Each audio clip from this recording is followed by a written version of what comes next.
Salah satu yang menjadi dasar polisi menetapkan Jessica Kumala Wongso adalah hasil rekaman CCTV yang merekam aktivitas Jessica sebelum Mirna tewas. Sementara Jessica saat ini menjadi tersangka tunggal dalam kasus itu. Setelah menetapkan Jessica Kumala Wongso sebagai tersangka dalam kasus kematian Wayan Mirna Salihin, Polda Metro Jaya terus memperkuat bukti-bukti hasil penyelidikan. Sejak Sabtu malam, Jessica resmi ditahan karena dikhawatirkan akan menghilangkan barang bukti. Keyakinan polisi ini tak lepas dari bukti-bukti yang berhasil dikumpulkan serta keterangan para saksi yang mengarah kepada pelaku yang menaruh racun cyanida ke kopi es Vietnam yang sempat diteguk Mirna. Kami mempunyai alasan subjektif, kekhawatiran melarikan diri, mengulangi perbuatan dan menghilangkan barang bukti, serta alasan objektif untuk unsur pasal gelar perkara yang mencukupi.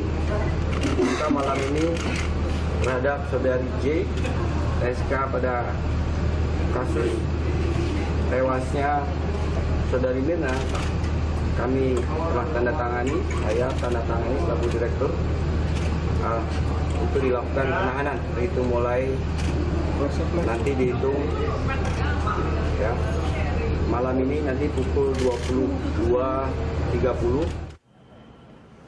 Salah satu yang menjadi petunjuk polisi adalah hasil rekaman kamera pengawas yang terpasang di Cafe Olivier yang merekam seluruh kejadian sebelum Mirna mengalami kejang-kejang dan akhirnya meninggal dunia pada 6 Januari lalu. Selain datang lebih awal dan memesan serta membayar minuman Mirna dan Hani, kamera CCTV juga merekam gelagat Jessica yang menurut polisi mencurigakan. Setelah pesanan diantar pelayan, Jessica tampak sibuk menata letak minuman. Sayangnya, tas kertas yang diletakkan di atas meja menghalangi rekaman aktivitas Jessica secara keseluruhan. Namun dalam rekaman itu juga terlihat Jessica sempat memindahkan kopi Mirna ke dekatnya. Keterangan Jessica soal paper bag itu yang dianggap berubah-ubah dan tak sesuai dengan rekaman CCTV menjadi petunjuk lainnya. Karena itu, penyidik Polda Metro Jaya yakin Jessica terlibat kematian Mirna. Hingga kini, penyidik menetapkan Jessica sebagai tersangka tunggal dalam kasus ini. Tim Liputan Berita 1, Jakarta. Komisi Hak Asasi Manusia meminta kepolisian untuk tetap menghormati hak-hak Jessica kendati yang bersangkutan saat ini sudah ditetapkan sebagai tersangka dan ditahan. Selain itu, Komnas HAM juga meminta selama proses hukum berjalan, polisi menjamin keselamatan Jessica. Ketua Komnas HAM, Nur Kholis, mengatakan kasus kematian Mirna yang menjerat Jessica Wongso sebagai tersangka dan ditahan memunculkan pro dan kontra. Untuk itu, selama proses hukum berjalan, Jessica harus tetap dihormati hak-haknya dan menerapkan asas praduga tak bersalah. Dengan demikian, ia mempunyai kesempatan untuk menambah pengacaranya, saksi-saksi untuk meringankan serta bertemu dengan keluarga. Hak untuk didampingi pengacara, kemudian hak untuk bertemu dengan keluarga, kemudian kita harapkan ya kita dengan menghimbau juga pihak kepolisian, Polda Metro untuk melindungi Jessica selama masa dalam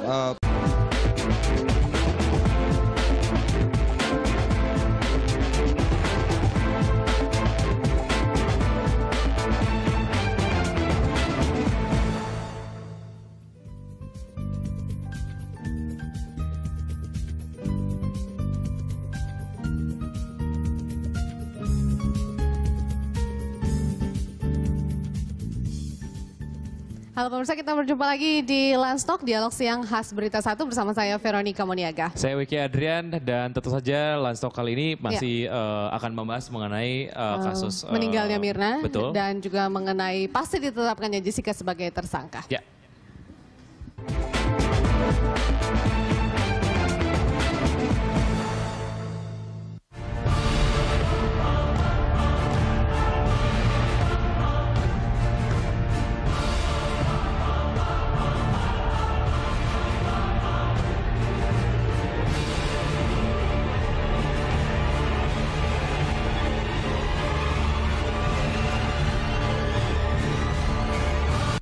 Tiga pekan setelah kasus kematian Wayan Mirna di sebuah warung kopi di pusat ibu kota, polisi mengumumkan tersangka kasus pembunuhan yakni Jessica Wongso.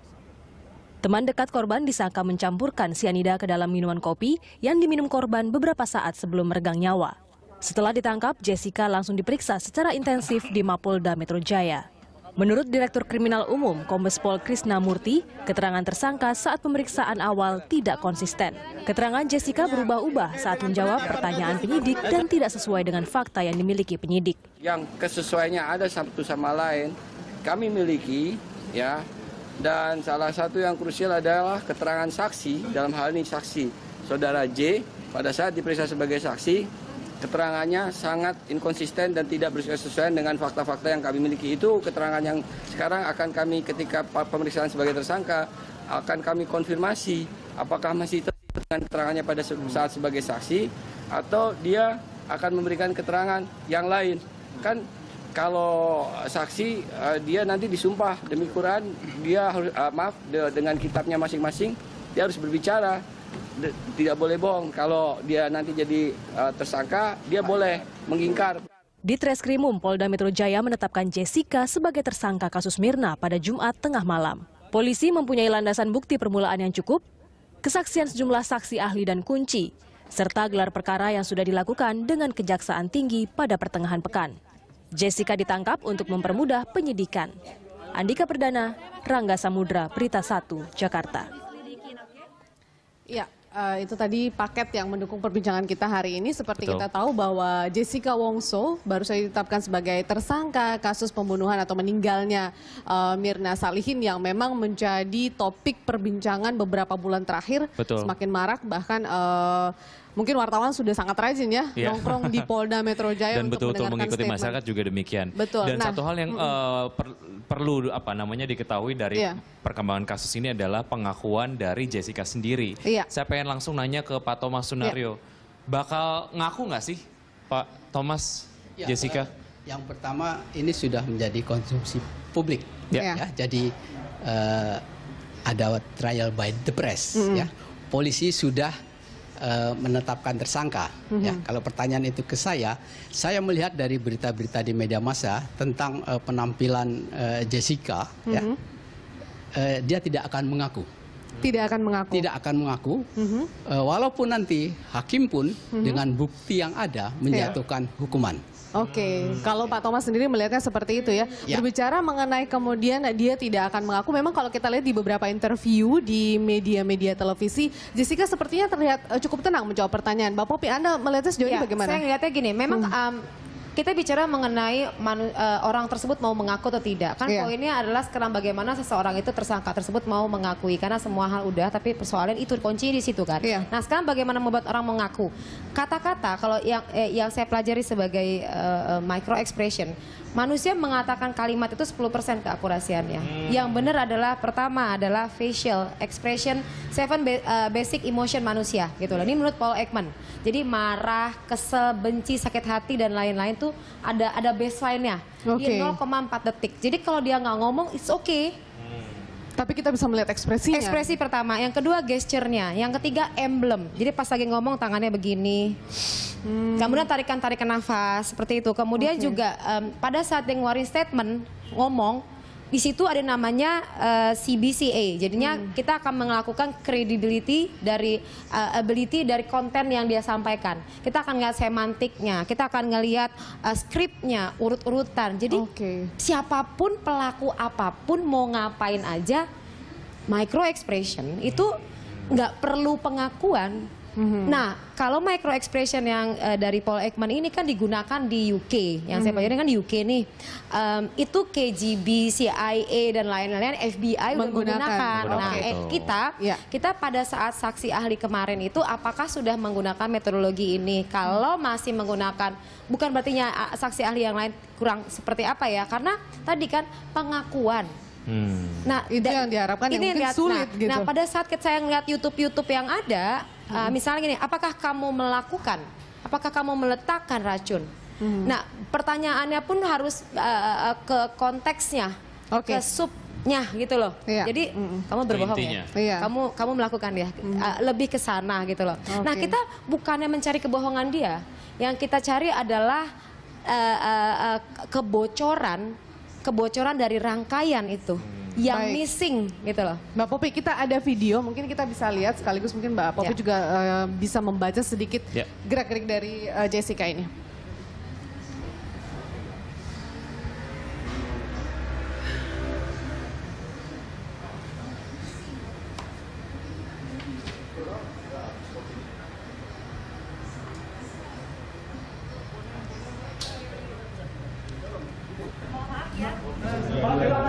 Kalau ini kita lihat ini pasca pemeriksaan ya Mbak Popi ya. Ya, kita tunggu. Saya memang butuh adalah yang saya lihat adalah pertama kali emosi pada saat orang ditanyakan sesuatu. Nah, dari ekspresinya dia terlihat gembira, tidak khawatir pada sesuatu begitu. Tenang, kita lihat juga baseline-nya dari Jessica di sini. Baseline-nya memang ada garis kesedihan ya. Jadi dasarnya itu ada garis kesedihan. Kecenderungannya orang dia itu sensitivitasnya tinggi, kemudian memilih komputer dunianya. Jadi memang cenderung dia itu kepribadiannya ke sana, lebih tertutup. Tapi bukan komunikasinya nggak bagus ya, karena dia memegang komunikasi di situ. Tapi untuk dia jarang deket sama seseorang yang begitu close gitu loh, nggak gampang open gitu loh. Itu poinnya. Terus pas ditanyain di sini juga ada beberapa pertanyaan. Tapi memang tidak ada di sini ya, cuma ada beberapa pertanyaan di situ yang memang kalau kita lihat ada pertanyaan dari teman-teman pers di sana di menit di YouTube ini nih yang saya lihat di 1 menit 22 detik. Saya tidak ada hubungan. Kan ada pertanyaan, apakah kamu berkata sama meletakkan racun itu? Ada hubungan nggak dengan racun sianida? Terus dia langsung mengulang kalimat itu, saya tidak ada hubungan, pada saat saya tidak ada hubungan, nah itu ekspresinya yang saya lihat adalah matanya terbelalak. Jadi begini. Tapi itu hanya 0,4 detik. Tek. Langsung di cover dengan kalimat berikutnya adalah saya sedih aja.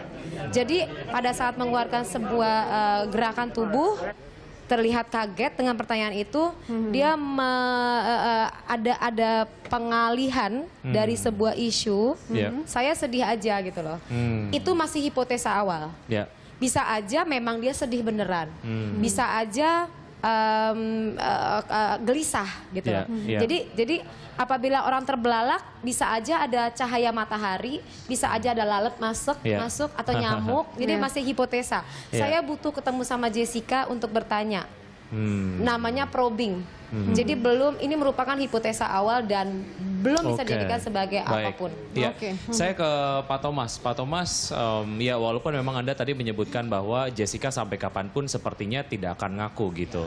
Ada agenda bahwa akan di lie detektorkan. Nah, sebetulnya pada tahap ini nanti sekuat apa kemudian lie detector ini bisa menjadi satu hal lain yang kemudian juga menguatkan bahwa memang kamu adalah betul-betul pelakunya gitu. Ya, lie detector itu hanya salah satu untuk indikator ya, alat bukti. Nah, tidak semua kasus pelakunya itu bisa diungkap dengan lie detector. Justru beberapa penjahat profesional dia bisa menjawab dengan lugas tanpa terjadi sesuatu gitu ya. Nah ini jadi susah juga untuk mengatakan dia berbohong. Ya.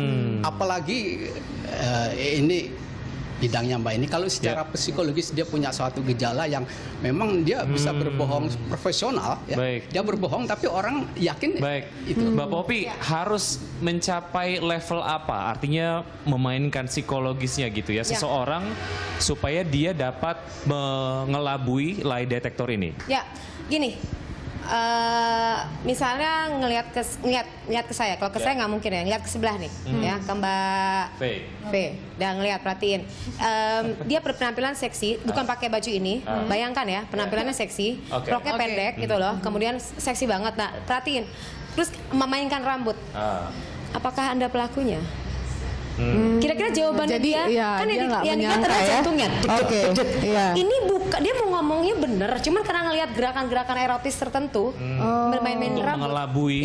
Itu jawabannya bener, cuman saya nggak meyakin, atau bukan nggak meyakin, artinya satu itu ya bisa dimanipulasi. Kedua, untuk orang yang punya gangguan psikopat, karena kan yang dimainin adalah perasaan. Lah kalau dia ngebunuh hal yang biasa aja buat dia memang pantas dia dibunuh, jadi nganggap biasa aja gitu. Jantungnya nggak berdetak dengan baik, katanya tenang.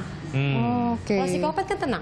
Tidak ada satu detakan jantung yang dan itu berbeda. Yang Anda baca kemudian dari sosok Jessica ini selama beberapa kali interview di beberapa media yang mungkin sempat Mbak Popi amati gitu. Jessica memang kepribadiannya dia sangat tenang. Kenapa? Karena memang dia punya keyakinan, salah satu wawancara di YouTube saya baca juga, dia punya keyakinan saya nggak akan pernah mau menceritakan atau mempublish perasaan saya di hadapan orang kapanpun. Dia pas malamnya baru dia menangis, gitu loh. Baru dia panik, tapi dia nahan. Itu pun dia nggak menceritakan sama siapapun. Jadi anak ini memang mandiri sendiri, memang saya belum tahu ya, cuman kayaknya kalau dari gambaran kepribadian seperti itu ya berarti sejak kecil memang dia udah menahan perasaan. Jadi untuk yang dan kedua saya juga melihat dari kalimat yang disampaikannya runtut, tersistematis, jelas. Artinya seperti itu artinya kecerdasannya di atas rata-rata. Orang yang kecerdasan di atas rata-rata dan analytical thinkingnya baik, kan kalau kita ngelihat adalah kecerdasan IQ dan EQ kan, di sini kan kiri kanan. Nah, analytical thinkingnya baik, pada saat di hipnotis, dia mikir ngapain sih lo? Nah, sebelum ngejawab, ada pertanyaan lain adalah hipnoterapi efektif atau tidak? Nanti mungkin kalau lie detector bisa diakalin. Kalau hipnoterapi bisa apa enggak? Kita akan bahas usai jeda, kami akan segera kembali.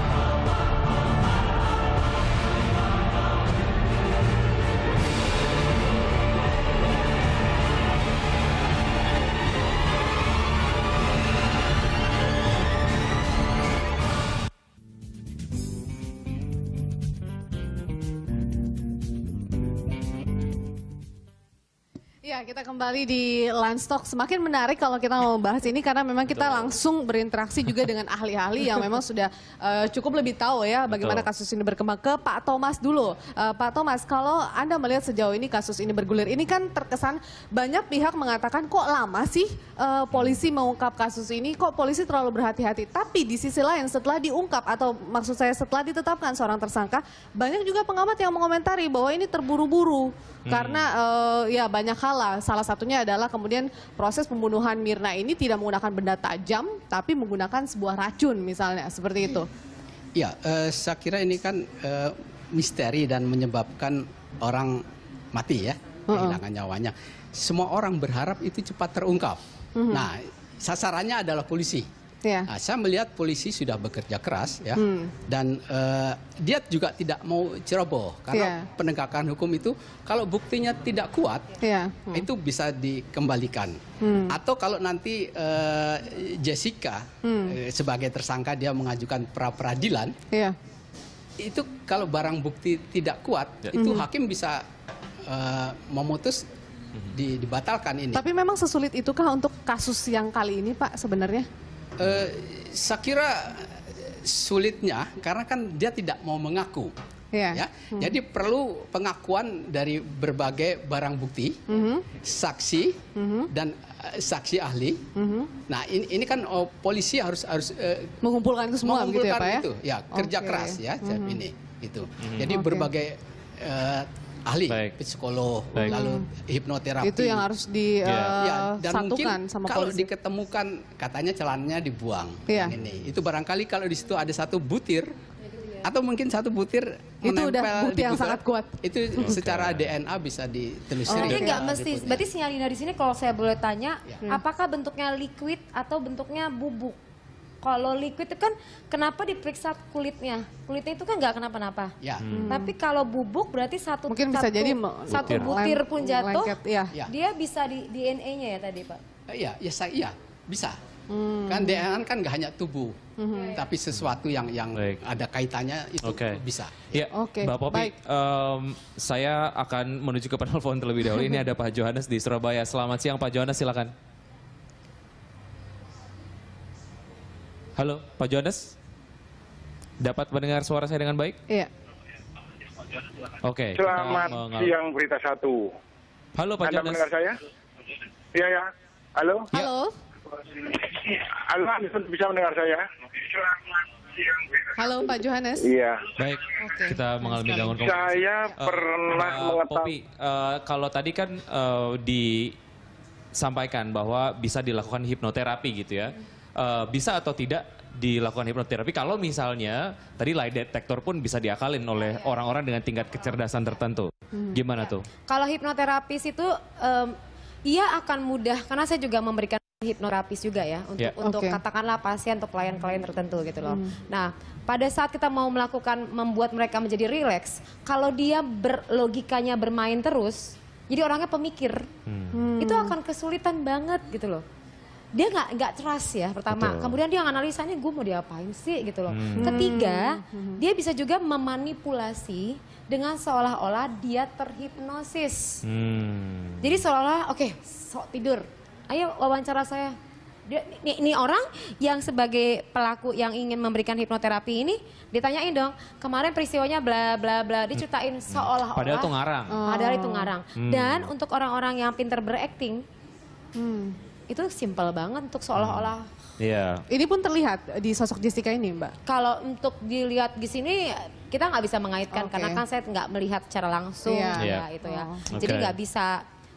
Apakah yang bersangkutan ini misalnya pintar berakting dan lain-lain tuh agak kita nggak bisa ke sana. Pak Thomas, kalaupun memang hipnoterapi ini dilakukan, seberapa kuat ini bisa menjadi satu alat bukti lah ya hasil dari hipnoterapinya. Ya, alat bukti yang bisa diteruskan ke pengadilan itu kan dua ya, tapi saya kira polisi kita berhati-hati ya sang ini. Ya itu takut kejadian sekarang kan semua orang bisa minta bantuan pengacara ya. Pengacara itu dimanapun untuk kalau bisa membebaskan orang bersalah pun dibebaskan. Ini memang profesi pengacara ya yang ini. Jadi itu jadi polisi kita sedang bekerja keras menurut saya. Karena polisi kita kan sekarang mengejar pengakuan dengan scientific investigation. Jadi bukan seperti zaman dulu. Kalau seperti zaman dulu kita gaplokin aja dia akan ngaku.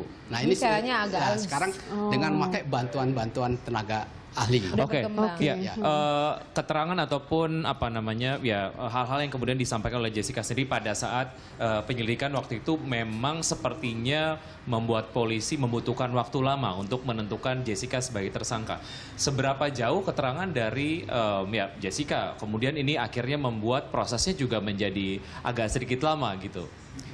Keterangan dari pihak Jessica keterangan dari pihak Jessica yang dibilang bahwa kadang keterangannya A, kadang keterangannya B, ini yang berubah-ubah, akhirnya inkonsistensi menjadi menyulitkan kepolisian untuk sampai ke kesimpulan tertentu. Kan kemarin statementnya kan karena di BAP kan kembali karena ada inkonsistensi. Menurut pengacara, saya nggak tahu menurut polisi. Menurut polisi dia berubah acara. Nah ya ini saya kira kan perlu bahwa di samping itu harus ada bukti yang lain, jadi memperkuat. Kalau bisa lebih dari ini akan lebih cepat. Mungkin pemahaman inkonsistensi di sini adalah gini. Kemarin statementnya ayahnya Jessica, saya mengandai, saya tidak tahu nih. Artinya misalnya gini nih, inkonsistensi itu kayak gini. Kemarin kamu pesannya apa? Air mineral. Air mineral gitu ya. Nah gitu kan. Sedangkan itu hasilnya di situ adalah 2 koktail, 1 kopi. Yang dia dapat beli 1 gratis 1. Koktail itu ada alkoholnya. Kalau nyeri lambung, jangan minum alkohol. Gitu kan, maka dia tidak mencicipi kopi. Oke, tapi dia minum koktail juga sebenarnya. Nah, gitu. itu inkonsistensi. Nah, sedangkan pertanyaannya pada saat ayahnya, nah itu dia di situ tuh inkonsistensi. Ya, itu yang akhirnya membuat prosesnya agak sedikit lama. Tapi itu yang membuat dia tidak kelihatan smart ya. Tapi kita terima telepon dulu, Pak Johannes. Oke. Halo Pak Johannes. Silakan Pak Johannes. Halo ya. Pak Johannes. Iya. Iya, silakan Halo. Pak. Iya. Iya, selamat siang. Selamat siang Pak. Halo, selamat siang. Selamat siang. Silakan Ini Pak saya Johannes. cuma mau mengingatkan, Bu. Selamat siang. Saya pernah melihat sendiri suatu kejadian yang ada di Denpasar. Halo? Halo? Pak Johannes, Saya pernah melihat sendiri suatu kejadian yang pernah ada di Denpasar. Yaitu dalam satu perusahaan itu ada 2 orang yang meninggal dunia karena masalah keracunan. Karena masalah keracunan.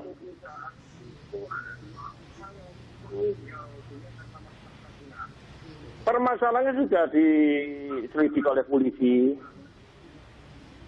Tapi kemudian dihentikan karena katanya tidak cukup bukti. Halo. Oke, baik, itu saja Pak Yohanes ya. Jadi kasusnya.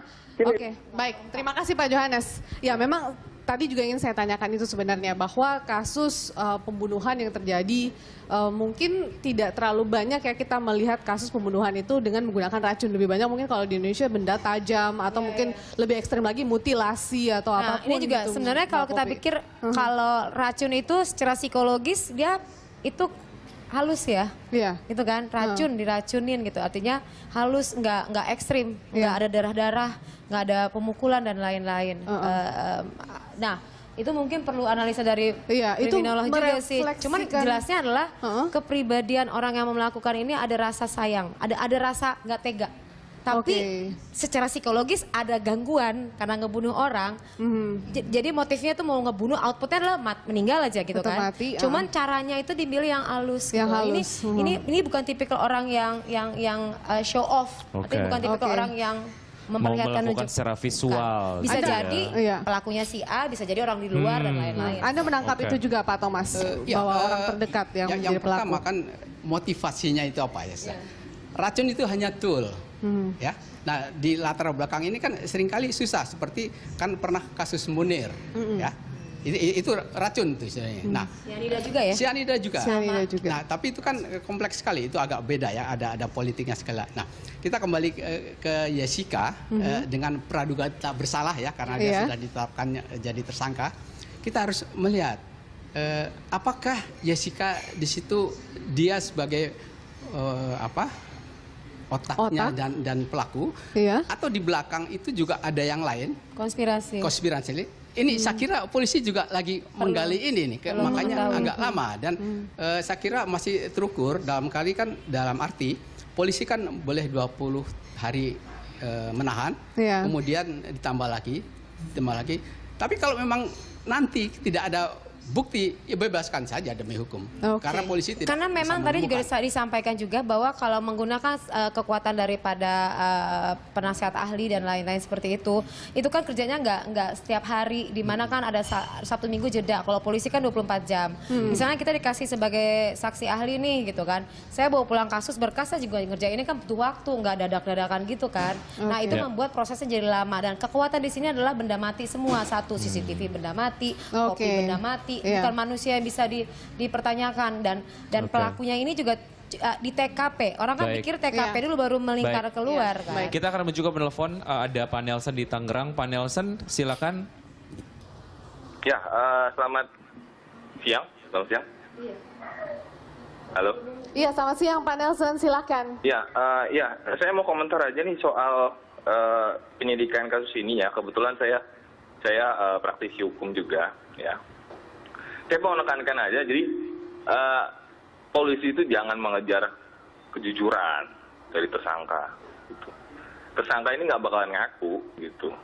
Jadi gimana caranya polisi mengembangkan seluruh proses penyidikan, mencari semua barang bukti, ya, semua alat bukti yang diperkenankan secara hukum, jangan dengan cara mengejar pengakuan dari tersangka secara hukum pidana ya. Di hadapan hukum pengakuan tersangka itu urutannya terakhir gitu. Paling tinggi itu keterangan saksi, ya. Habis itu alat bukti surat, terus keterangan ahli, ya, petunjuk, baru keterangan terdakwa. Jadi jangan seolah kejujuran itu yang dikejar. Karena memang ada hal lain yang bisa dikejar gitu ya. Baik, itu saja Pak Nelson, terima kasih.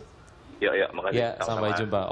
Karena itu saja ya, kalaupun memang ini menjadi satu proses yang katakanlah menjadi goal dari kasus ini adalah pengakuan, ya pengakuan nggak akan ngaku gitu. Sebaiknya kemudian mengandalkan indikator-indikator yang lain. Menurut Anda seperti apa? Kalau saya melihatnya polisi sudah melakukan kerja keras, dan pada saat proses penangkapan sudah dipertimbangkan matang. Itu saya yakin banget gitu loh. Nggak mungkin, karena resikonya berat loh. Kalau sampai salah tangkap dan lain-lain kan bisa nama baik juga kena, ya. Bisa kena banyak hal gitu dah. Saya sih yakin seperti itu. Pasti pertimbangannya banyak gitu loh. Nggak satu orang yang diminta masukan kan beliau. Kita ngelihat kan sih ini dipanggil, itu dipanggil, ini dipanggil gitu loh. Saya yakin sih udah punya perencanaan panjang itu. Baik, ya kita masih ada beberapa segmen, kita akan lanjutkan usai jeda, tetap di Lunch Talk.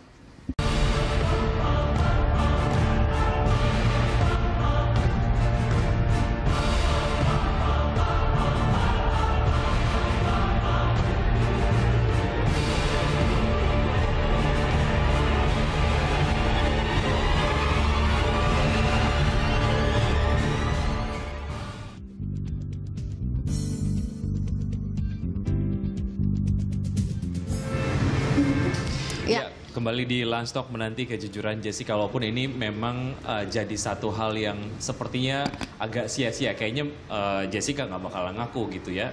Mbak Popi, sebetulnya ya ekspektasi masyarakat terhadap kasus ini akan menuju ke sebuah kesimpulan besar, tentu saja sangat besar sekali.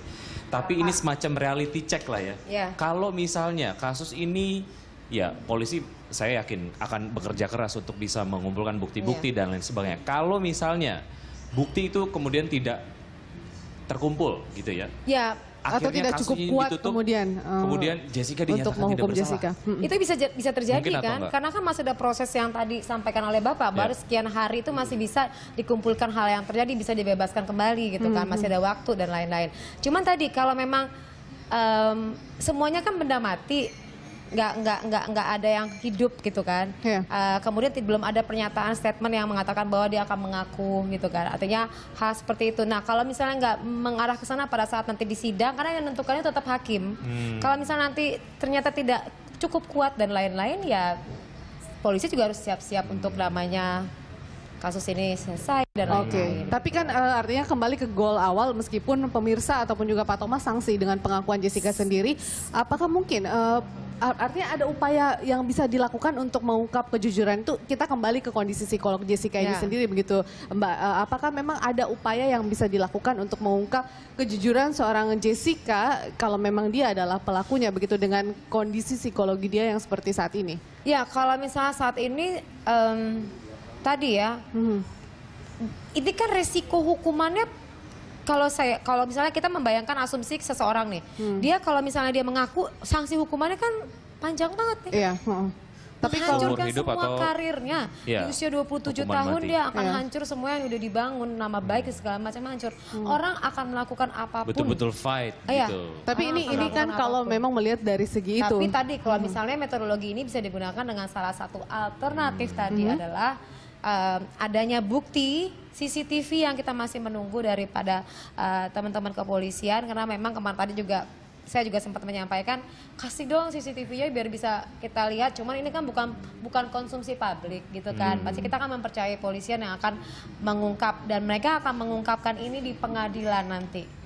Nah, ada banyak hal yang mungkin yang kita nggak pernah memperhatikan. Mungkin nanti akan terungkap gitu loh banyak hal. Karena memang kan kesaksian si A, B seperti ini, kesaksian si B kan ada berbeda. Katanya ada yang meminum kopi gitu kan. Kopi yang sama diminum. Habis itu yang kedua bilangnya enggak minum gitu kan. Kalau minum satu seruput juga pasti dia kenapa-napa gitu kan. Kemudian juga banyak pertanyaan dari pikiran saya sih, kalau misal belum melihat CCTV sebagai masyarakat nih, suster yang handle tuh mana? Kemudian ada teriakan di rumah sakit. Si Hani berteriak, salah satu YouTube juga saya lihat, dia berteriak, aduh saya tadi minum gitu loh. Itu pernyataan dari Hani? Dari Hani, kemudian dan itu ada saksi-saksi dari susternya, boleh nggak diwawancara susternya gitu loh. Kemudian pas bawa turun ada beberapa orang, boleh nggak diwawancara juga gitu loh. Artinya nggak cuma satu fokus aja, mungkin dari yang tadi disampaikan oleh Bapak Johannes tadi ya, yang jangan ke situ aja. Lebarinlah dengan yang lain, tariklah benang merahnya, mungkin nanti akan ada gambarannya. Terus kemudian WhatsApp chat yang grup itu kan baru dibuat nih, sebelumnya kan tidak pernah ada. WhatsApp grup itu sebelum adanya pertemuan. Siapa? Anggotanya 4 orang. Ya jadi ada Mirna, Jessica, Hani, sama satu lagi temennya. 4 orang dia baru dibuat itu pada saat sebelum peristiwa ini. Dan kemudian habis peristiwa itu ada 2 kali makan malam. Nah, di situ tidak terjadi apapun. Kemudian pesennya melalui WhatsApp juga, suruh milih. Ini saya ngeliat ini sebuah benang merah atau ini cerita yang dirangkai oleh Jessica gitu loh. juga. Coba perhatiin ya, ini pas saya ngeliat sendiri nih. Kemudian WhatsAppnya itu dia melihat ngelink ke Zomato untuk ngecek minumannya, di refer kamu mau milih apa, A, B, milih minumannya mana, ditawarin kopi gitu kan. Cyanida kalau di jus akan terlihat, akan busanya gitu kelihatan. Lebih ini. Tapi kalau di kopi tercover dengan kopi. Nih, ini kan kopi nih. Kita baunya tuh tercover dengan kopi gitu kan. Tersamarkan. Itu perlu di cross check lagi. Saya hanya menyampaikan, artinya kalau saya bertemu Jessica saya akan bertanya gitu loh.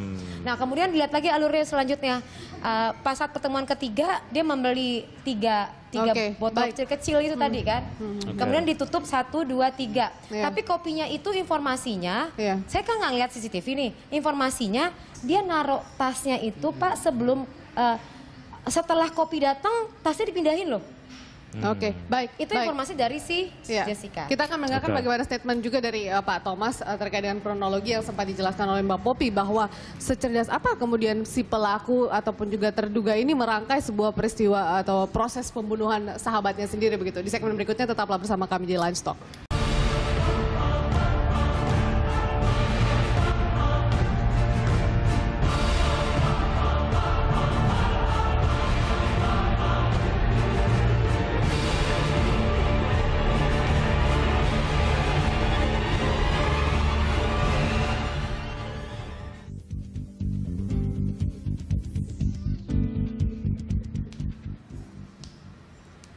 Ya, Anda kembali di Lansok. Ini adalah segmen terakhir. Saya ke Pak Thomas. Pak Thomas, kalau kita sedikit mendengarkan cerita dari Mbak Popi dan kemudian tahu lebih banyak mengenai kasus ini, bagaimana bergulir, ini seperti drama detektif begitu ya Pak ya. Tapi seribet itukah kemudian kasus ini? Apalagi kita tahu motifnya juga belum jelas nih, belum terungkap sama sekali. Nah, andai kata ini sudah masuk di persidangan Pak, terus kemudian motif belum terungkap, akan seperti apa persidangan yang berjalan nantinya Pak? Saya kira hakim dia punya kepandaian sendiri sebagai hakim ya. Yang pertama membaca alat bukti, ya. Nah, memang tidak ada kriteria yang ada itu bagaimana. Tetapi kalau hakim dia sudah yakin secara hukum terbukti, ya, dan juga bisa merujuk kepada keadilan sosial dan keyakinan dia bahwa dia dengan alat bukti ini bersalah, hakim bisa menentukan. Tapi kalau dari cerita yang sudah berkembang saat ini di perbincangan kita dari Mbak Popi juga cerita, apakah memang kasus ini sulit Pak? Nyatanya sulit kan, rumit. Jadi seperti buku Agatha Christie bersambung mungkin ya. Tapi kan berseri-seri. Tadi menarik ya.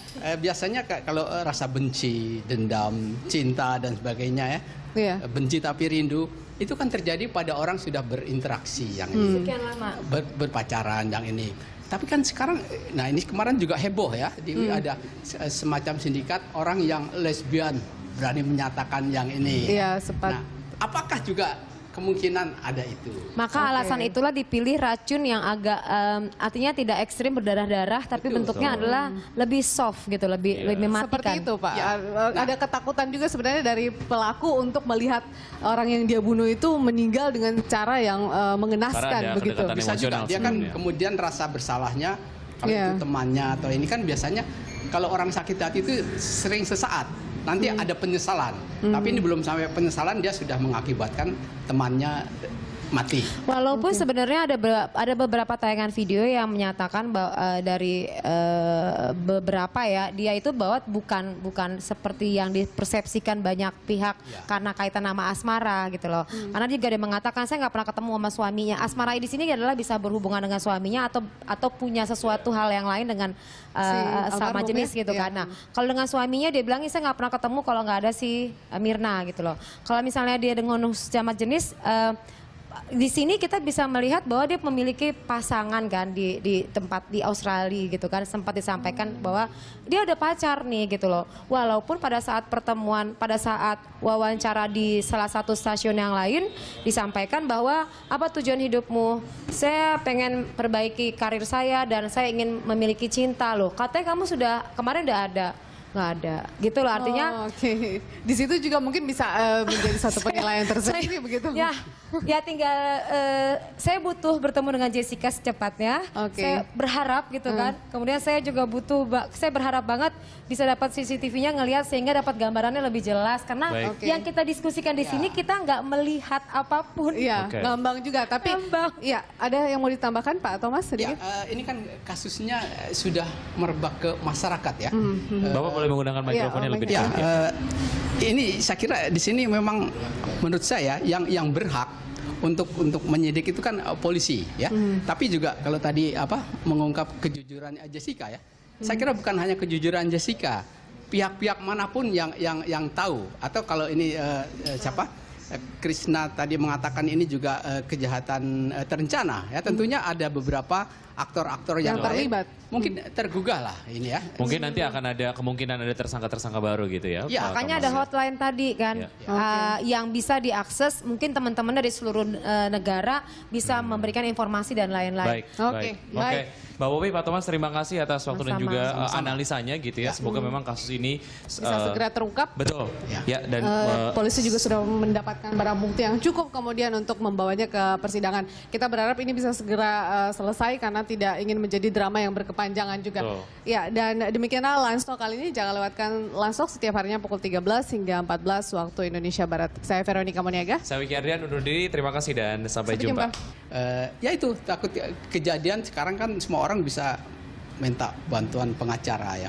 Pengacara itu dimanapun untuk kalau bisa membebaskan orang bersalah pun dibebaskan. Ini memang profesi pengacara ya yang ini. Jadi jadi polisi kita sedang bekerja keras menurut saya. Karena polisi kita kan sekarang mengejar pengakuan dengan scientific investigation. Jadi bukan seperti zaman dulu.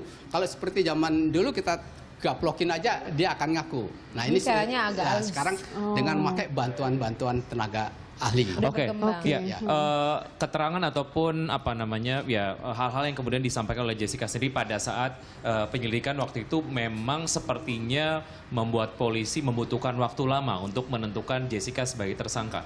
Seberapa jauh keterangan dari Jessica kemudian ini akhirnya membuat prosesnya juga menjadi agak sedikit lama gitu.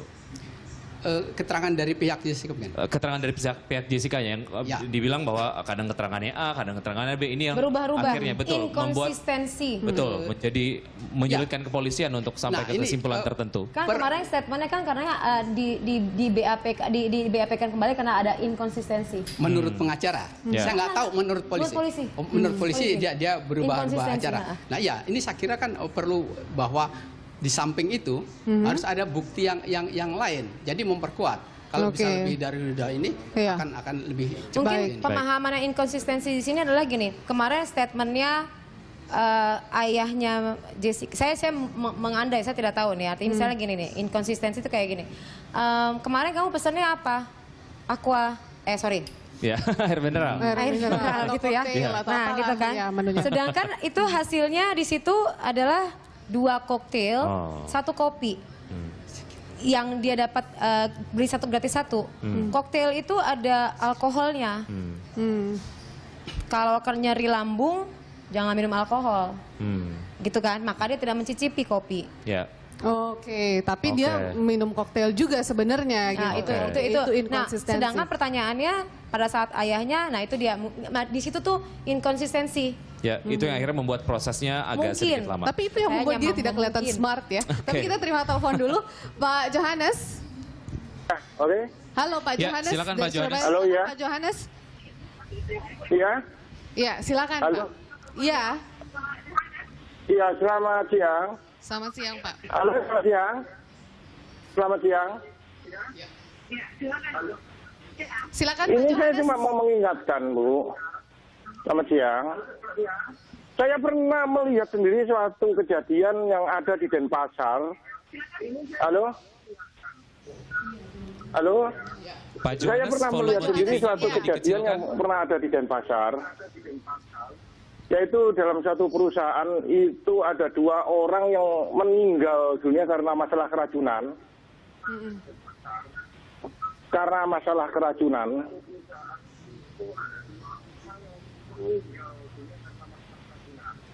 Permasalahannya sudah diselidiki oleh polisi, tapi kemudian dihentikan karena katanya tidak cukup bukti. Halo? Oke, baik, itu saja Pak Yohanes ya. Jadi kasusnya... Oke, baik. Terima kasih Pak Yohanes. Ya, memang tadi juga ingin saya tanyakan itu sebenarnya, bahwa kasus pembunuhan yang terjadi mungkin tidak terlalu banyak ya kita melihat kasus pembunuhan itu dengan menggunakan racun. Lebih banyak mungkin kalau di Indonesia benda tajam atau mungkin lebih ekstrem lagi mutilasi atau apapun. Ini juga gitu, sebenarnya kalau kita pikir kalau racun itu secara psikologis dia itu halus ya, itu kan racun diracunin gitu, artinya halus, nggak ekstrim, nggak ada darah-darah, nggak ada pemukulan dan lain-lain. Nah itu mungkin perlu analisa dari kriminolog juga sih. Cuman jelasnya adalah kepribadian orang yang melakukan ini ada rasa sayang, ada rasa nggak tega. Tapi secara psikologis ada gangguan karena ngebunuh orang. Jadi motifnya itu mau ngebunuh, outputnya adalah meninggal aja gitu kan. Cuman caranya itu dimilih yang halus. Gitu. Ini bukan tipikal orang yang show off. Tapi bukan tipikal orang yang memperlihatkan melakukan secara visual. Bisa jadi pelakunya si A, bisa jadi orang di luar dan lain-lain. Anda menangkap itu juga Pak Thomas, bahwa orang terdekat yang menjadi pelaku. Yang pertama kan motivasinya itu apa ya? Racun itu hanya tool. Ya, nah di latar belakang ini kan seringkali susah, seperti kan pernah kasus Munir, ya, itu racun tuh sebenarnya. Nah, sianida juga ya? Sianida juga. Nah, tapi itu kan kompleks sekali, itu agak beda ya, ada politiknya sekali. Nah, kita kembali ke Jessica dengan praduga tak bersalah ya, karena dia sudah ditetapkan jadi tersangka. Kita harus melihat apakah Jessica di situ dia sebagai otaknya dan pelaku, atau di belakang itu juga ada yang lain, konspirasi.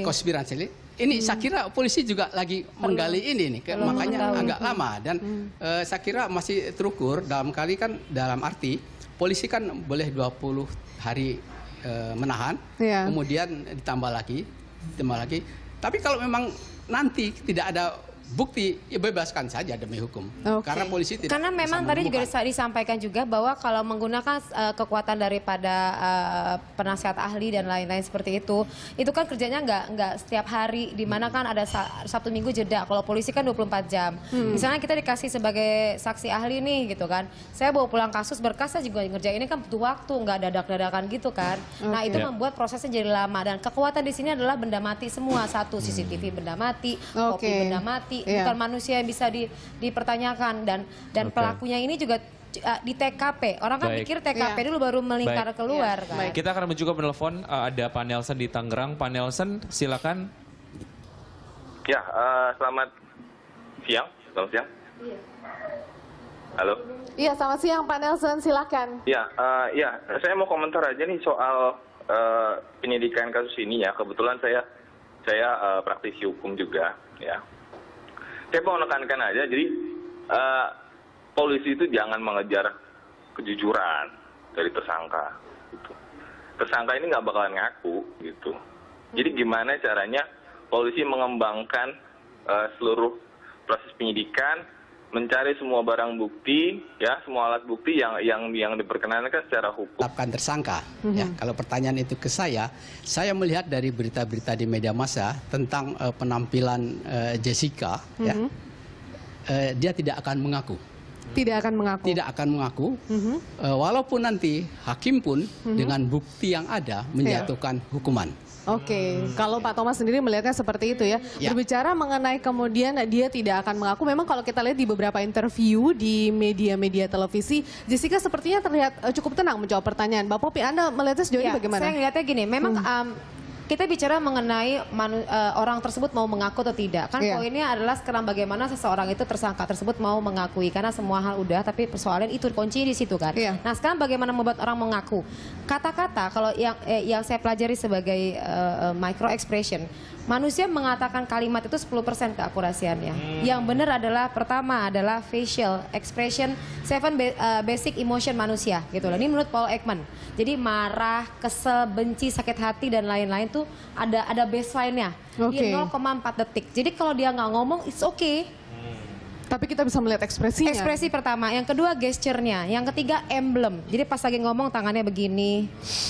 Kemudian tarikan nafas seperti itu. Kemudian juga pada saat dia ngeluarin statement ngomong, di situ ada namanya CBCA. Jadinya kita akan melakukan credibility dari ability dari konten yang dia sampaikan. Kita akan ngeliat semantiknya, kita akan ngeliat skripnya, urut-urutan. Jadi siapapun, pelaku apapun, mau ngapain aja, micro expression itu nggak perlu pengakuan. Nah, kalau micro expression yang dari Paul Ekman ini kan digunakan di UK, yang saya pelajari kan di UK nih, itu KGB, CIA dan lain-lain, FBI menggunakan. Nah, kita pada saat saksi ahli kemarin itu apakah sudah menggunakan metodologi ini? Kalau masih menggunakan, bukan berarti saksi ahli yang lain kurang seperti apa ya? Karena tadi kan pengakuan.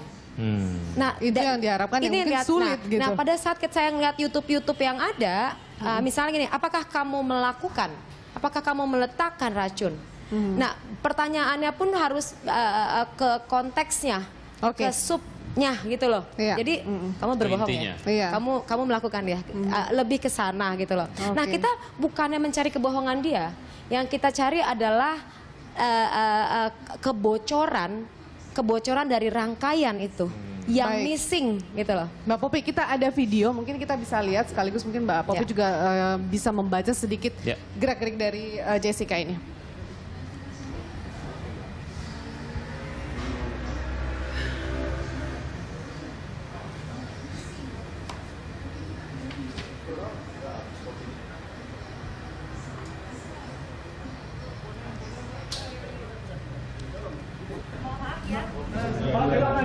Kalau ini kita lihat ini pasca pemeriksaan ya Mbak Popi ya. Ya, kita tunggu. Saya memang butuh adalah yang saya lihat adalah pertama kali emosi pada saat orang ditanyakan sesuatu. Nah, dari ekspresinya dia terlihat gembira, tidak khawatir pada sesuatu begitu. Tenang, kita lihat juga baseline-nya dari Jessica di sini. Baseline-nya memang ada garis kesedihan ya. Jadi dasarnya itu ada garis kesedihan. Kecenderungannya orang dia itu sensitivitasnya tinggi, kemudian memilih komputer dunianya. Jadi memang cenderung dia itu kepribadiannya ke sana, lebih tertutup. Tapi bukan komunikasinya nggak bagus ya, karena dia memegang komunikasi di situ.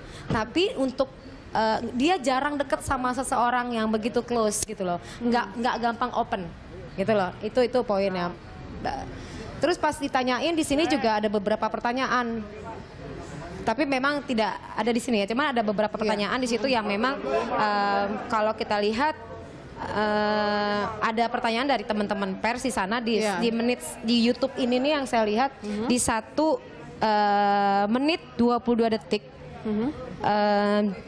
Saya tidak ada hubungan. Kan ada pertanyaan, apakah kamu berkata sama meletakkan racun itu? Ada hubungan nggak dengan racun sianida? Terus dia langsung mengulang kalimat itu, saya tidak ada hubungan, pada saat saya tidak ada hubungan, nah itu ekspresinya yang saya lihat adalah matanya terbelalak. Jadi begini. Tapi itu hanya 0,4 detik. Tek, langsung di cover dengan kalimat berikutnya adalah saya sedih aja. Jadi pada saat mengeluarkan sebuah gerakan tubuh, terlihat kaget dengan pertanyaan itu, dia ada pengalihan dari sebuah isu, saya sedih aja gitu loh. Itu masih hipotesa awal. Bisa aja memang dia sedih beneran, bisa aja gelisah gitu loh.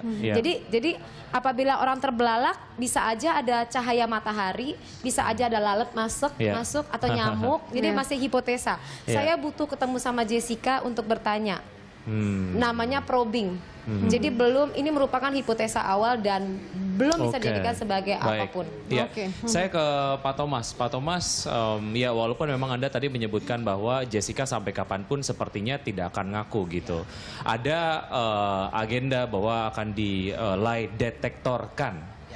Nah, sebetulnya pada tahap ini nanti sekuat apa kemudian lie detector ini bisa menjadi satu hal lain yang kemudian juga menguatkan bahwa memang kamu adalah betul-betul pelakunya gitu. Ya, lie detector itu hanya salah satu untuk indikator ya, alat bukti. Nah, tidak semua kasus pelakunya itu bisa diungkap dengan lie detector. Justru beberapa penjahat profesional dia bisa menjawab dengan lugas tanpa terjadi sesuatu gitu ya. Nah ini jadi susah juga untuk mengatakan dia berbohong. Ya. Apalagi ini bidangnya Mbak ini, kalau secara psikologis dia punya suatu gejala yang memang dia bisa berbohong profesional, ya. Dia berbohong tapi orang yakin itu. Mbak Popi harus mencapai level apa? Artinya memainkan psikologisnya gitu ya, seseorang supaya dia dapat mengelabui lie detector ini. Ya, gini. Misalnya ngelihat ke saya, kalau ke saya nggak mungkin ya, ngelihat ke sebelah nih, ya ke Mbak V, dan ngelihat perhatiin, dia berpenampilan seksi, bukan pakai baju ini, bayangkan ya, penampilannya seksi, roknya pendek gitu loh, kemudian seksi banget, nah perhatiin, terus memainkan rambut, apakah Anda jangan dengan cara mengejar pengakuan dari tersangka secara hukum pidana ya, di hadapan hukum pengakuan tersangka itu urutannya terakhir gitu. Paling tinggi itu keterangan saksi, ya. Habis itu alat bukti surat, terus keterangan ahli, ya, petunjuk, baru keterangan terdakwa. Jadi jangan seolah kejujuran itu yang dikejar. Karena memang ada hal lain yang bisa dikejar gitu ya. Baik, itu saja Pak Nelson, terima kasih. Ya, makasih. Ya, sampai jumpa. Karena itu saja ya, kalaupun memang ini menjadi satu proses yang katakanlah menjadi goal dari kasus ini adalah pengakuan, ya pengakuan nggak akan ngaku gitu. Sebaiknya kemudian mengandalkan indikator-indikator yang lain. Menurut Anda seperti apa? Kalau saya melihatnya polisi sudah melakukan kerja keras dan pada saat proses penangkapan sudah dipertimbangkan matang. Itu saya yakin banget gitu loh. Nggak mungkin karena resikonya berat loh. Kalau sampai salah tangkap dan lain-lain kan bisa nama baik juga kena, ya. Bisa kena banyak hal gitu dah. Saya sih yakin seperti itu. Pasti pertimbangannya banyak gitu loh. Nggak satu orang yang diminta masukan kan beliau. Kita ngelihat kan sih ini dipanggil, itu dipanggil, ini dipanggil gitu loh. Saya yakin sih udah punya perencanaan panjang itu. Baik, ya kita masih ada beberapa segmen, kita akan lanjutkan usai jeda, tetap di Lunch Talk.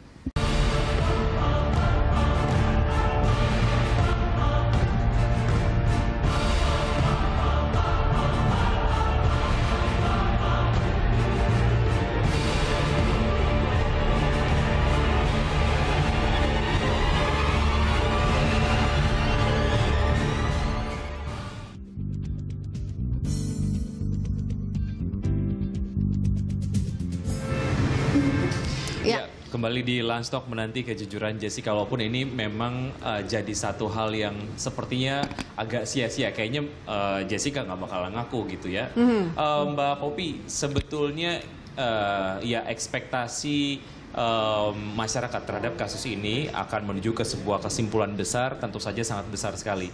Tapi ini semacam reality check lah ya. Kalau misalnya kasus ini, ya polisi saya yakin akan bekerja keras untuk bisa mengumpulkan bukti-bukti dan lain sebagainya. Kalau misalnya bukti itu kemudian tidak terkumpul gitu ya. Ya, atau tidak cukup kuat ditutup, kemudian Jessica dinyatakan untuk menghukum tidak bersalah. Jessica. Itu bisa terjadi kan? Karena kan masih ada proses yang tadi disampaikan oleh Bapak. Baru sekian hari itu masih bisa dikumpulkan hal yang terjadi, bisa dibebaskan kembali gitu kan. Masih ada waktu dan lain-lain. Cuman tadi kalau memang semuanya kan benda mati, nggak ada yang hidup gitu kan. Kemudian belum ada pernyataan statement yang mengatakan bahwa dia akan mengaku gitu kan. Artinya hal seperti itu. Nah kalau misalnya nggak mengarah ke sana pada saat nanti di sidang, karena yang menentukannya tetap hakim. Kalau misalnya nanti ternyata tidak cukup kuat dan lain-lain, ya polisi juga harus siap-siap untuk namanya kasus ini selesai dan lain-lain. Tapi kan artinya kembali ke goal awal, meskipun pemirsa ataupun juga Pak Thomas sanksi dengan pengakuan Jessica sendiri, apakah mungkin artinya ada upaya yang bisa dilakukan untuk mengungkap kejujuran itu? Kita kembali ke kondisi psikolog Jessica ini sendiri begitu Mbak. Apakah memang ada upaya yang bisa dilakukan untuk mengungkap kejujuran seorang Jessica kalau memang dia adalah pelakunya begitu dengan kondisi psikologi dia yang seperti saat ini? Ya kalau misalnya saat ini tadi ya, ini kan resiko hukumannya kalau misalnya kita membayangkan asumsi seseorang nih, dia kalau misalnya dia mengaku, sanksi hukumannya kan panjang banget nih. Tapi menghancurkan semua karirnya. Di usia 27 tahun mati. dia akan hancur semua yang udah dibangun, nama baik segala macam hancur. Orang akan melakukan apapun. Betul-betul fight gitu. Tapi ini kan kalau memang melihat dari segi itu. Tapi tadi kalau misalnya metodologi ini bisa digunakan dengan salah satu alternatif tadi adalah adanya bukti CCTV yang kita masih menunggu daripada teman-teman kepolisian, karena memang kemarin tadi juga saya juga sempat menyampaikan, kasih dong CCTV-nya biar bisa kita lihat. Cuman ini kan bukan konsumsi publik gitu kan. Pasti kita akan mempercayai polisian yang akan mengungkap, dan mereka akan mengungkapkan ini di pengadilan nanti. Nah, ada banyak hal yang mungkin yang kita nggak pernah memperhatikan. Mungkin nanti akan terungkap gitu loh, banyak hal. Karena memang kan kesaksian si A, B seperti ini, kesaksian si B kan ada berbeda. Katanya ada yang meminum kopi gitu kan. Kopi yang sama diminum. Habis itu yang kedua bilangnya nggak minum gitu kan. Kalau minum satu seruput juga pasti dia kenapa-napa gitu kan. Kemudian juga banyak pertanyaan dari pikiran saya sih, kalau misal belum melihat CCTV sebagai masyarakat nih, suster yang handle tuh mana? Kemudian ada teriakan di rumah sakit. Si Hani berteriak, salah satu YouTube juga saya lihat, dia berteriak, aduh saya tadi minum gitu loh. Itu pernyataan dari Hani? Dari Hani, kemudian dan itu ada saksi-saksi dari susternya, boleh nggak diwawancara susternya gitu loh. Kemudian pas bawa turun ada beberapa orang, boleh nggak diwawancara juga gitu loh. Artinya nggak cuma satu fokus aja, mungkin dari yang tadi disampaikan oleh Bapak Johannes tadi ya, yang nggak jangan ke situ aja. Lebarinlah dengan yang lain, tariklah benang merahnya, mungkin nanti akan ada gambarannya. Terus kemudian WhatsApp chat yang grup itu kan baru dibuat nih, sebelumnya kan tidak pernah ada. WhatsApp grup itu sebelum adanya pertemuan. Siapa? Anggotanya 4 orang. Ya, jadi ada Mirna, Jessica, Hani, sama satu lagi temennya. 4 orang dia baru dibuat itu pada saat sebelum peristiwa ini. Dan kemudian habis peristiwa itu ada 2 kali makan malam. Nah, di situ tidak terjadi apapun. Kemudian pesennya melalui WhatsApp juga, suruh milih.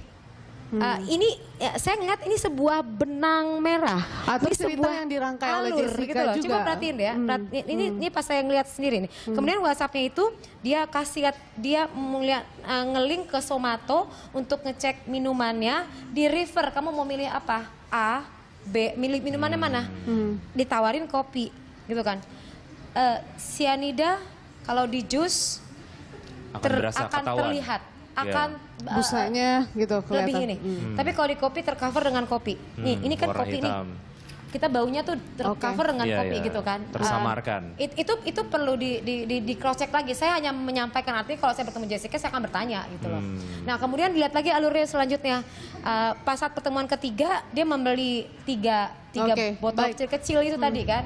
Kemudian ditutup 1, 2, 3. Tapi kopinya itu informasinya, saya kan nggak lihat CCTV nih. Informasinya dia naruh tasnya itu Pak sebelum setelah kopi datang. Salah satu yang menjadi dasar polisi menetapkan Jessica Kumala Wongso adalah hasil rekaman CCTV yang merekam aktivitas Jessica sebelum Mirna tewas. Sementara Jessica saat ini menjadi tersangka tunggal dalam kasus itu. Setelah menetapkan Jessica Kumala Wongso sebagai tersangka dalam kasus kematian Wayan Mirna Salihin, Polda Metro Jaya terus memperkuat bukti-bukti hasil penyelidikan.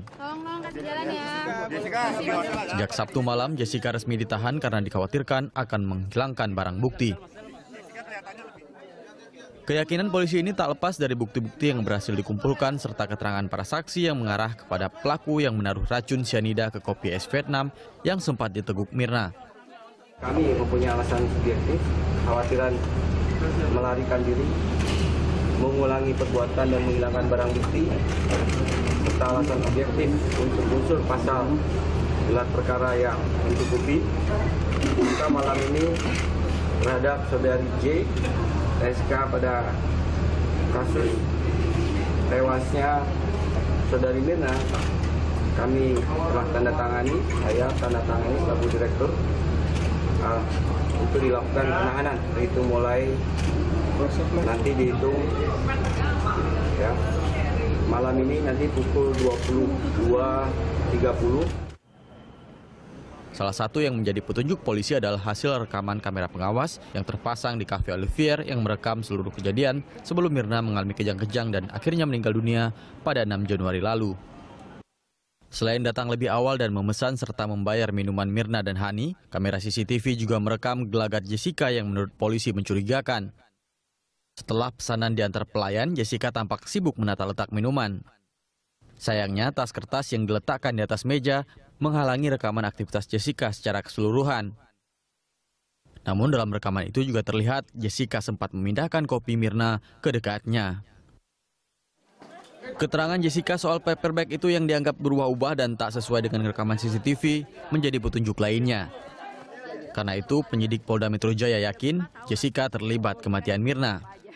Hingga kini, penyidik menetapkan Jessica sebagai tersangka tunggal dalam kasus ini. Tim Liputan Berita 1, Jakarta.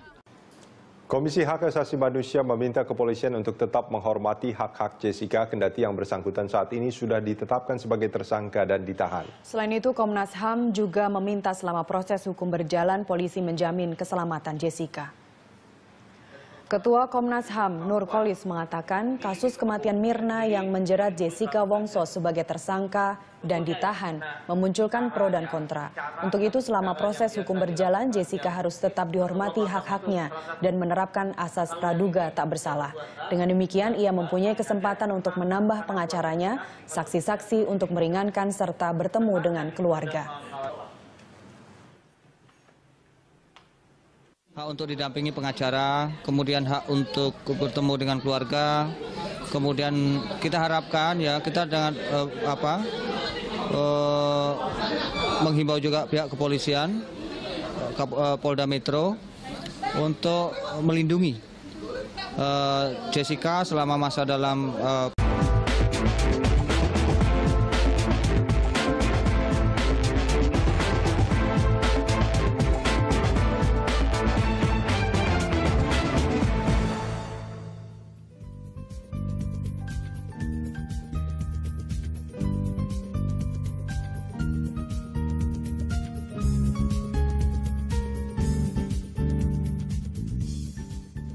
Halo pemirsa, kita berjumpa lagi di Landstalk, dialog siang khas Berita 1 bersama saya Veronica Moniaga. Saya Wiki Adrian dan tentu saja Landstalk kali ini masih akan membahas mengenai kasus meninggalnya Mirna. Betul. Dan juga mengenai pasti ditetapkannya Jessica sebagai tersangka. Ya.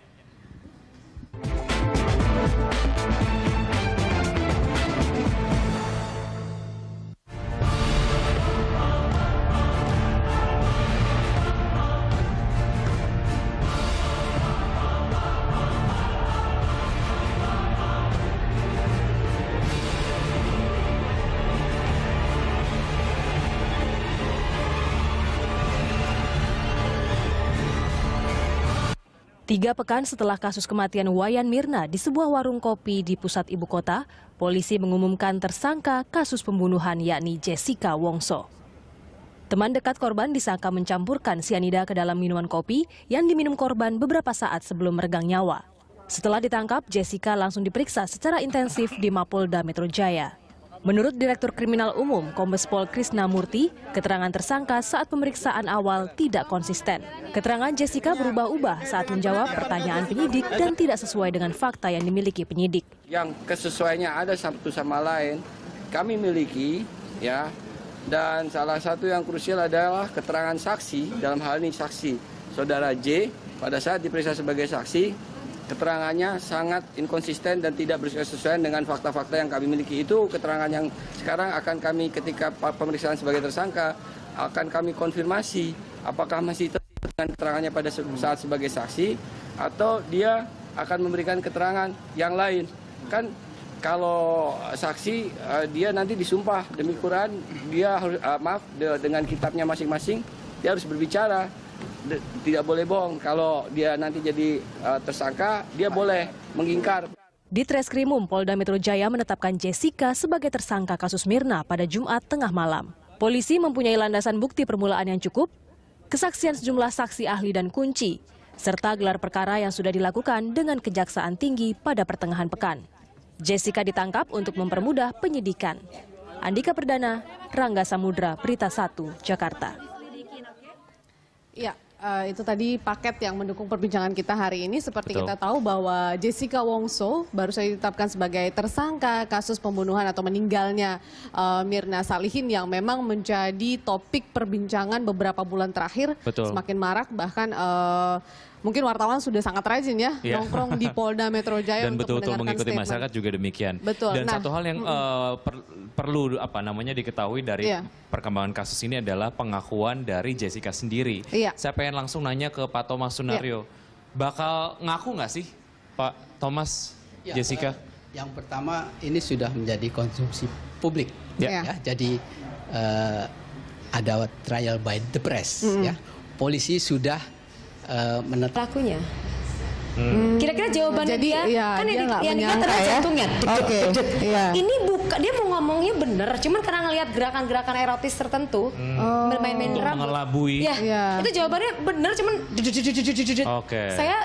saya nggak meyakin, atau bukan nggak meyakin, artinya satu itu ya bisa dimanipulasi. Kedua, untuk orang yang punya gangguan psikopat, karena kan yang dimainin adalah perasaan. Lah kalau dia ngebunuh hal yang biasa aja buat dia memang pantas dia dibunuh, jadi nganggap pasti biasa aja gitu. Jantungnya nggak berdetak dengan baik, katanya tenang. Kalau psikopat kan tenang. Tidak ada satu detakan jantung yang dan itu berbeda. yang Anda baca kemudian dari sosok Jessica ini selama beberapa kali interview di beberapa media yang mungkin sempat Mbak Popi amati gitu. Jessica memang kepribadiannya dia sangat tenang. Kenapa? Karena memang dia punya keyakinan, salah satu wawancara di YouTube saya baca juga, dia punya keyakinan saya nggak akan pernah mau menceritakan atau mempublish perasaan saya di hadapan orang kapanpun. Dia pas malamnya baru dia menangis, gitu loh. Baru dia panik, tapi dia nahan. Itu pun dia nggak menceritakan sama siapapun. Jadi anak ini memang mandiri sendiri, memang saya belum tahu ya, cuman kayaknya kalau dari gambaran kepribadian seperti itu ya berarti sejak kecil memang dia udah menahan perasaan. Jadi untuk yang dan kedua saya juga melihat dari kalimat yang disampaikannya runtut, tersistematis, jelas. Artinya seperti itu artinya kecerdasannya di atas rata-rata. Orang yang kecerdasan di atas rata-rata dan analytical thinkingnya baik, kan kalau kita ngelihat adalah kecerdasan IQ dan EQ kan, di sini kan kiri kanan. Nah, analytical thinkingnya baik, pada saat di hipnotis, dia mikir ngapain sih lo? Nah, sebelum ngejawab, ada pertanyaan lain adalah hipnoterapi efektif atau tidak? Nanti mungkin kalau lie detector bisa diakalin. Kalau hipnoterapi bisa apa enggak? Kita akan bahas usai jeda, kami akan segera kembali.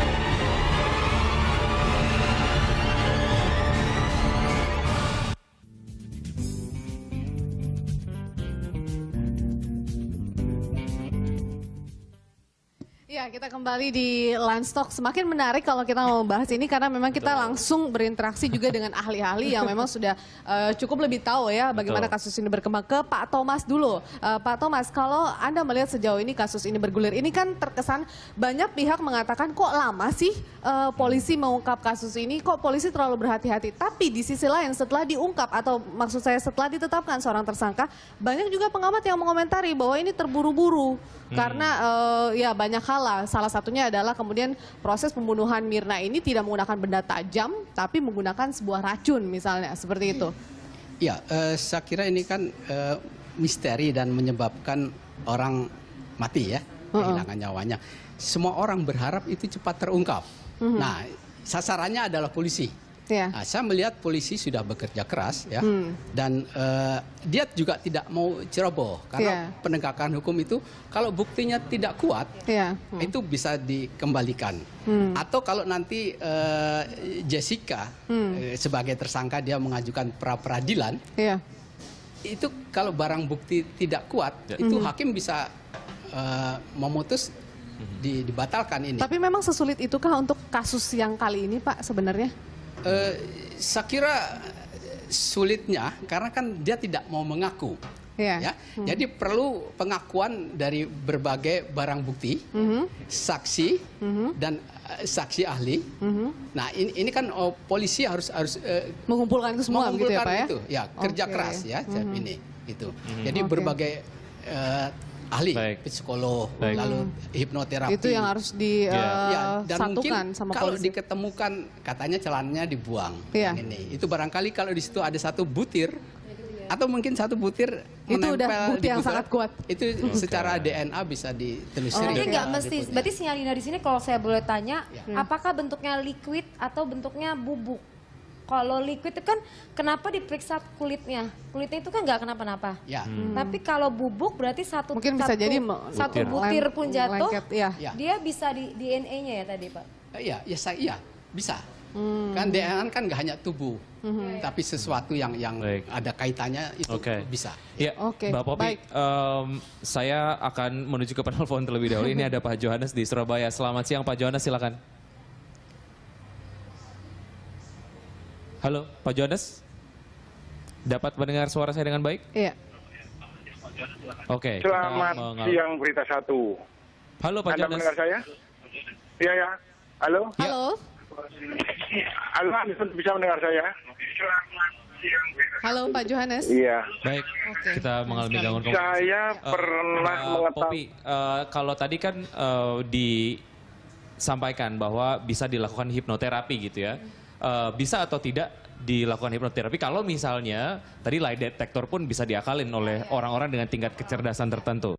Gimana tuh? Kalau hipnoterapis itu ia akan mudah karena saya juga memberikan hipnoterapis juga ya untuk katakanlah pasien atau klien-klien tertentu gitu loh.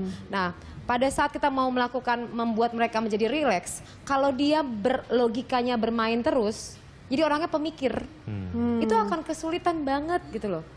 Dia nggak trust ya pertama, kemudian dia analisanya gue mau diapain sih gitu loh. Ketiga, dia bisa juga memanipulasi dengan seolah-olah dia terhipnosis. Jadi seolah-olah sok tidur. Ayo wawancara saya. Ini orang yang sebagai pelaku yang ingin memberikan hipnoterapi ini ditanyain dong, kemarin peristiwanya bla bla bla, diceritain seolah-olah. Padahal itu ngarang. Padahal itu ngarang. Dan untuk orang-orang yang pintar berakting, itu simpel banget untuk seolah-olah. Iya. Ini pun terlihat di sosok Jessica ini, Mbak. Kalau untuk dilihat di sini kita nggak bisa mengaitkan karena kan saya nggak melihat secara langsung itu ya. Jadi nggak bisa. Apakah yang bersangkutan ini misalnya pintar berakting dan lain-lain tuh agak kita nggak bisa ke sana. Pak Thomas, kalaupun memang hipnoterapi ini dilakukan, seberapa kuat ini bisa menjadi satu alat bukti lah ya hasil dari hipnoterapinya. Ya, alat bukti yang bisa diteruskan ke pengadilan itu kan dua ya, tapi saya kira polisi kita berhati-hati ya sang ini